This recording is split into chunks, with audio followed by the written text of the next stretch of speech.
Сегодня вечер 2 февраля. Проект «Голландский кухонный камин против печного комплекса», либо зоны барбекю. Значит, что мы сегодня за день сделали? Возвели дымоход 4×4 кирпича фирмы «Донские зори». Установили пеностекло между защищенной деревянной поверхностью и дымоходом.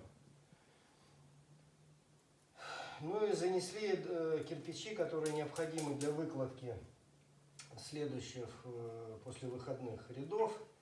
Занесли в дом и часть уложили их на карниз камина. Благодарю за внимание.